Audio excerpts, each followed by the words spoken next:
Nawabshah police गैर कानूनी तरसल अफ़गाननि खिलाफ़ क्रैकडाउन कंदे चइनि अफ़गाननि खे गिरफ़्तार करे वरितो आहे।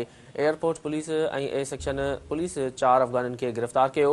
पुलिस मूजिबि गिरफ़्तार थियलनि में अब्दुल रहमान पठान, जुमा खान पठान, याकूब अब्दुल्ला पठान शामिल आहिनि।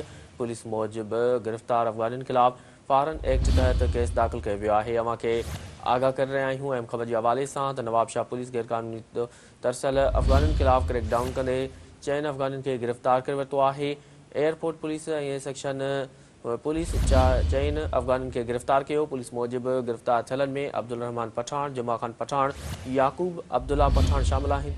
वधीक तफ़सील मालूम कंदासीं। टेलीफोन लाइन ते मौजूदु आहे नवाबशाह खां सिंध टीवी न्यूज़ जो ब्यूरो चीफ ज़ुल्फ़कार ख़ासि करी। जी ज़ुल्फ़कार, नवाबशाह में भी गैर कानूनी तरसल अफ़गान खिलाफ़ क्रैकडाउन कयो वियो आहे, हिन बाबति आगाह कजो। जी बिल्कुल ही सिंध हुकूमत ऐं वफ़ाक़ी हुकूमत तरफ़ां जेको गैर कानूनी तरसियल सालनि खां वठी अफ़गानी पठान उन्हनि जे हवाले सां नवाबशाह ऐं ज़िले शहीद बेनज़ीराबाद में बि क्रैकडाउन शुरू कयो वियो आहे।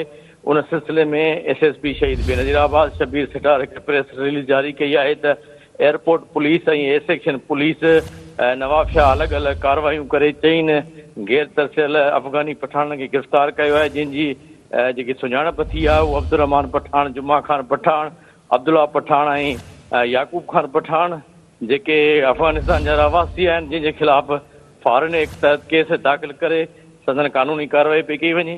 जॾहिं त SSP सॼे ज़िले जे पुलिस ऑफिसरनि खे हिदायत कई आहे त क्रैकडाउन कयो वञे, गैर तरसियल अफ़गानी पठान ख़िलाफ़ सख़्त कानूनी कार्रवाई कई वञे। जी ठीकु आहे ज़ुल्फ़कार, तफ़सील ॾियण लाइ वॾी महिरबानी।